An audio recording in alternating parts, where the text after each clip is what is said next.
This video is going to be ancient Hebrew spoken of Genesis chapter 1 verse 1 through verse 5, and I'll speak it in the most ancient way of the translations of the pictographs. Now I'll give you a little bit of background on what it is that I'm doing here. The ancient Hebrew language came from pictographs.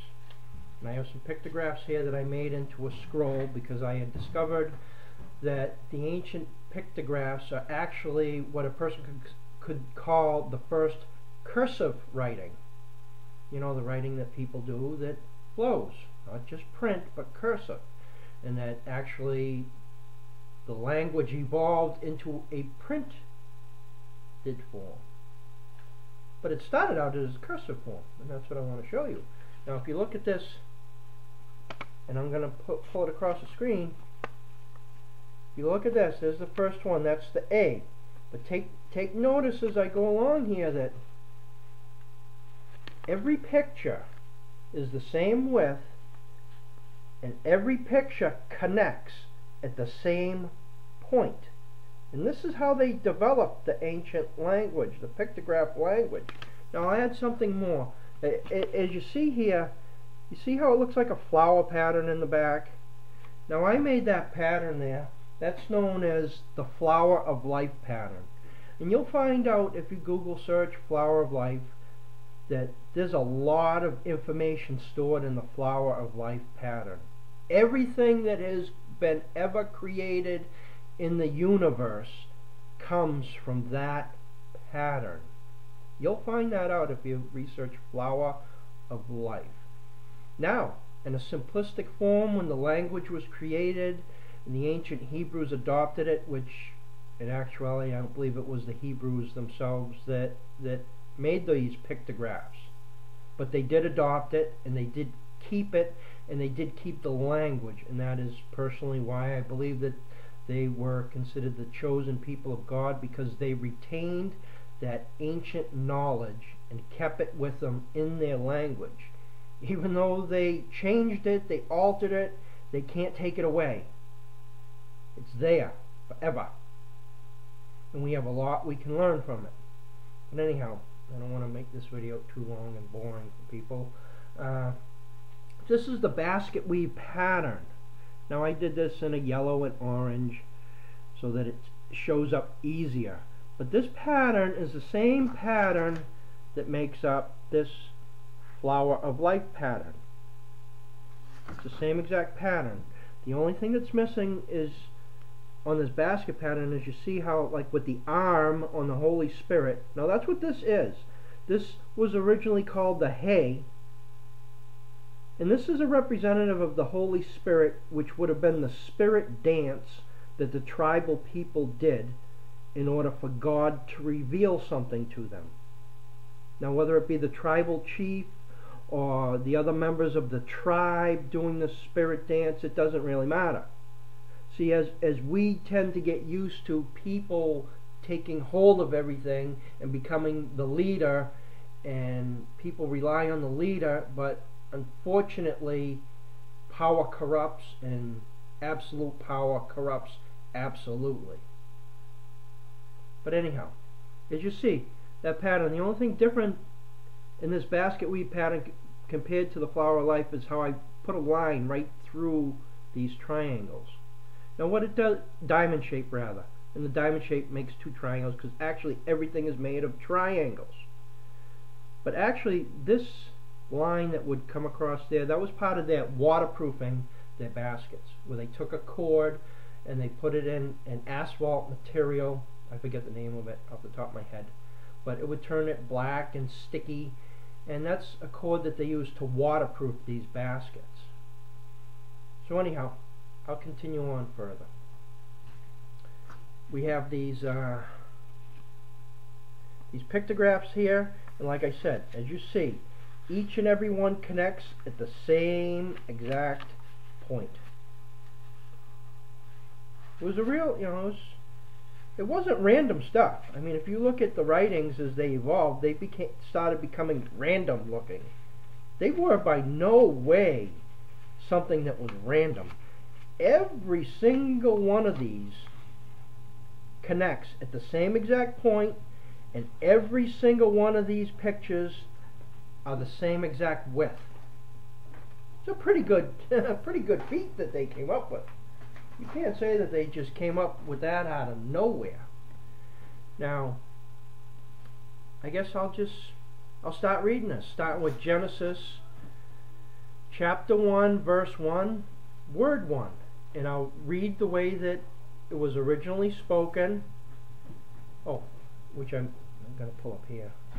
I want to add something that these pictographs that became the language, they evolved and they changed, because the way that I'm going to speak this is, it's the name of the picture. Each one of these pictures. Here I have a card here, such as this one right here. It started out as A,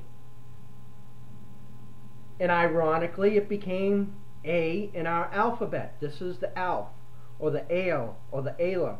Now this name of this picture, which got turned into different types of Hebrew letters, first Paleo Hebrew and then modern Hebrew, but even variations of that, block style, book style, it changed a lot over time. So when people were talking about these and speaking about these, it changed. But I'll make another video about Pentecost, where how people had spoke the most ancient way, and the people understood it. Every different group that was around that was Hebrew understood it in their own tongue, because it was the most simplest and the most basic form of the language.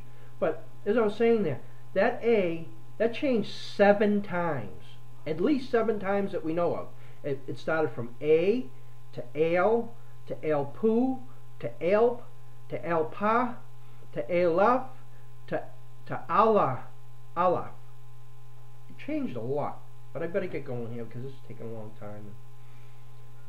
It's kind of a boring subject for a lot of people, but we're gonna get through this.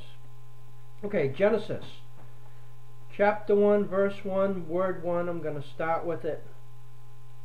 Ba-ra-e-sha-ya-ta, in highest strength consume to make covenant. Ba-ra-e, in highest strength. E-wa-he-ya-sa, first hook to reveal, to make turn. E-ta, first covenant. He-shama-ya-sa, to reveal, consume, chaos, to make turn. Ra-e-ta, highest first covenant. He-e-ra-ta-sa, to reveal, first highest desire.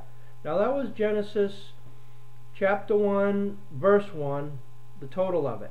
Now I want to stop here for a moment and add in, now that's obviously much different than what you've read, because the Bibles that you read would not have been in Hebrew, and even if they were in Hebrew, you would not have been taught the ancient meanings of each one of these, which became letters, which were pictures. So even if you were a Hebrew, you wouldn't know this unless you wanted to know this, because it's as simple as taking one of the letter names and looking at the ancient symbolic meanings and then interpreting it. Now, like any word, there's additional meanings to words, and that's what happens with the ancient Hebrew languages. Each letter can have a different meaning. So you really have to approach this with a pure heart, because evil can come out of it just as much as good can.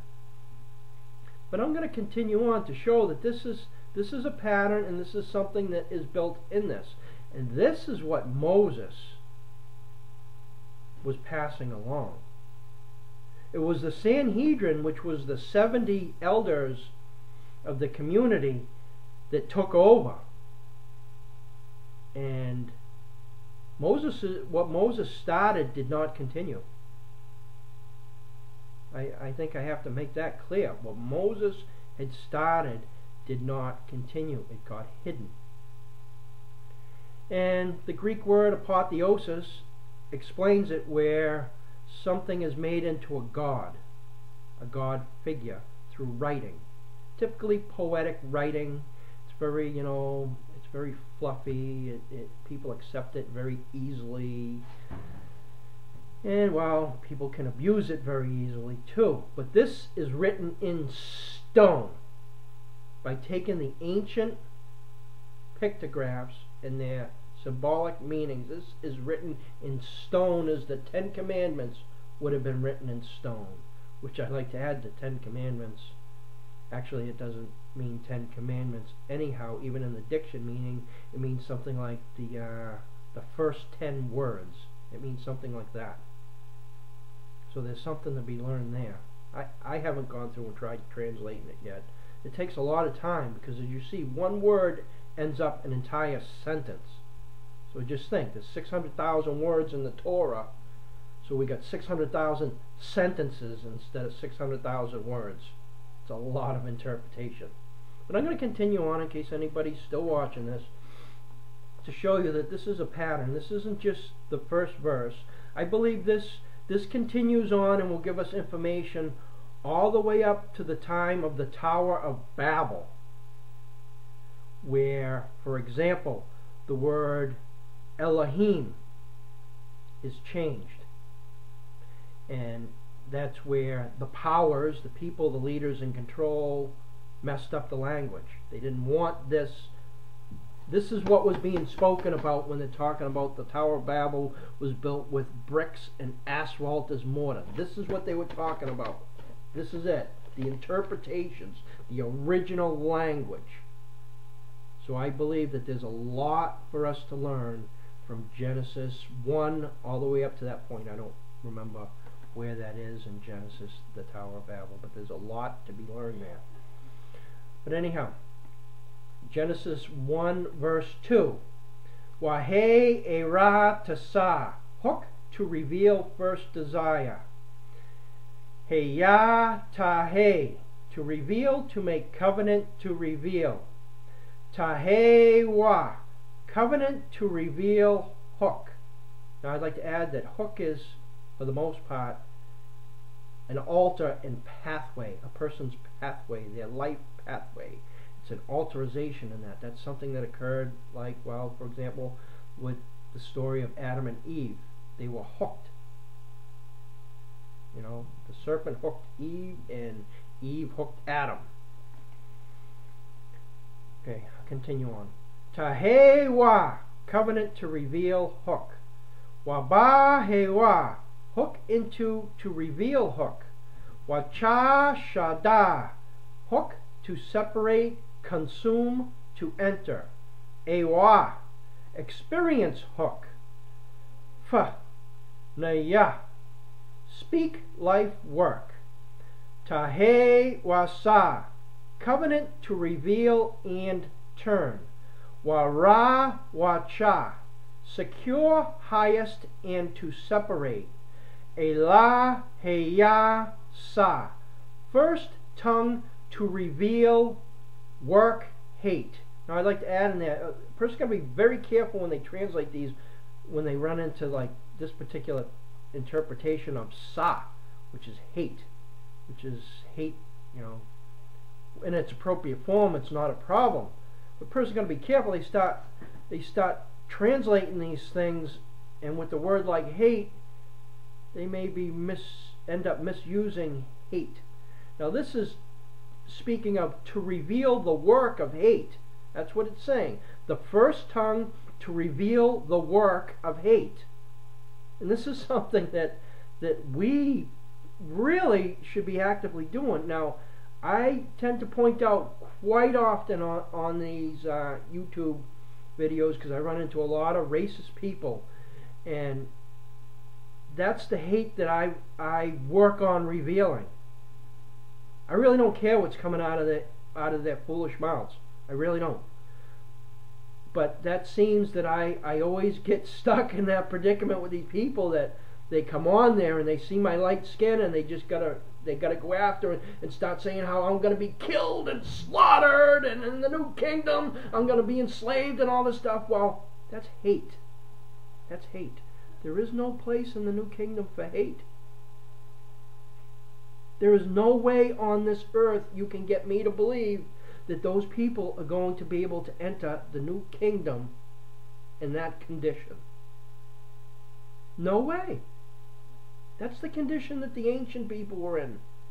That's the condition that caused them to change all the words, all the language, because they were being revealed for what they were.